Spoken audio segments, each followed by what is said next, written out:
Our first day in Dublin was a complete whirlwind. I really like traveling on planes. I don't mind them that much. I know that tiredness comes along with it. I like sitting in airports and having a chance to breathe and relax.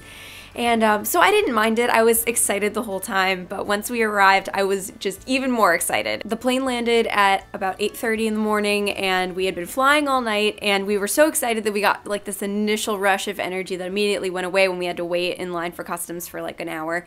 It took a while. We got in the car with some friends and drove to our hotel where we're staying for the week, and it was so exciting. I just was looking out the window constantly. We stopped at the hotel to kind of freshen up. We couldn't get into our rooms, so we dropped off our luggage, and we just decided to roam around Dublin and see what we can find. We hopped onto the light rail, got into the middle of the city, and just walked around.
Dublin is a really beautiful place to walk around, and we just were so wide-eyed and amazed at everything. It's so much older than everything I'm used to seeing, and it was really cool seeing all these old churches and these cute little shops. There's a chain here called Boston Donuts, which I was very amused by. What are you laughing at? Boston Donuts? That's totally meant to look like Dunkin' Donuts.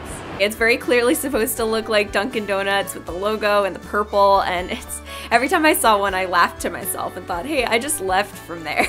We stopped at a little restaurant for lunch, and they had these big comfy soft chairs, which was perfect because we still hadn't slept. We were hungry and we were really happy to just sit and relax and have a really nice lunch. And that's basically what we did the whole day. We just wandered around and looked at things, and it was really, really fun. I want to remember this sandwich forever. It was so delicious. I had some peppermint tea, and I was working on my traveler's notebook while we were waiting for the food to come. So I wanted to give you a little peek into the traveler's notebook that I was working on when I was in Dublin. Normally I do this when I get home, so I was excited to get to have time to work on it on the trip. So anyway, I started out by taping in the ticket stub from our first flight there, added some journaling to the left of that, and then I filled in some space with little stars and a metallic pen. For this big header in the middle of the page, I did some faux calligraphy where I just added extra lines to the downstrokes of all of my scripted letters. I added these little dots and X's because I think they look like little treasure maps, and then I cut up some extra pieces that I wanted to add in because I felt like I needed some color and a picture. So this picture came from a map that I got out of the lobby of our hotel, and then this next piece is a journaling card from a store called In a Creative Bubble. I really like their work, and I added a little bit of journaling to the bottom of that. I had a really wonderful day just exploring Dublin, and I'm glad that I had a chance to sit down and collect my thoughts about the trip. It'll be nice to look back at this someday.